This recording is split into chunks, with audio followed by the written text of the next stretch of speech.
Saudara Dr. Gigi Romi Syofpa Ismail yang status CPNS-nya dibatalkan karena menyandang disabilitas oleh pemerintah Solok Selatan, Sumatera Barat, siang tadi bertemu dengan Kepala Kantor Staf Presiden Muldoko. Untuk bisa hak-hak kami dipulihkan kembali.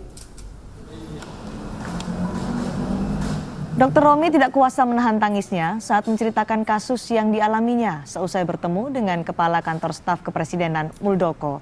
Kedatangannya bertemu Muldoko memang untuk mengadukan nasibnya yang dibatalkan sebagai PNS karena difabel. Romi senang karena kantor staf presidenan pun sangat mengapresiasinya. Sementara Muldoko menyatakan akan membantu persoalan Romi karena menurutnya penyandang disabilitas juga punya hak yang sama untuk mendapat pekerjaan seperti tercantum dalam Undang-Undang tentang penyandang disabilitas. Kepada Ibu Bapak Pemerintah Kabupaten Solok Selatan, kami bukan pembangkang.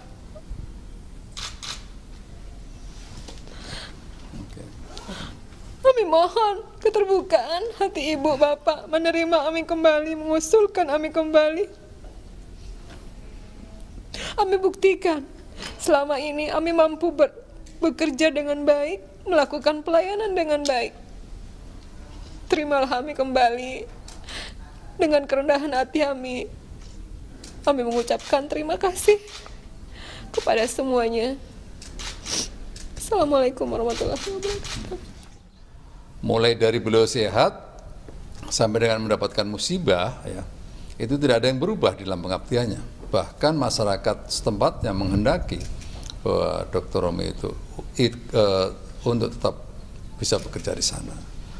Kenapa demikian? Karena selama ini dirasakan bahwa Dr. Romi telah memberikan kontribusi yang positif dengan masyarakat di sana. Untuk itu, atas apa yang dihadapi sekarang, kami mencoba untuk bisa membantu, memfasilitasi, mengkomunikasikan dengan berbagai pihak, sehingga apa yang dihadapi sekarang ini bisa ada sebuah solusi yang bijaksana. Saya pikir itu yang bisa saya sampaikan. Dan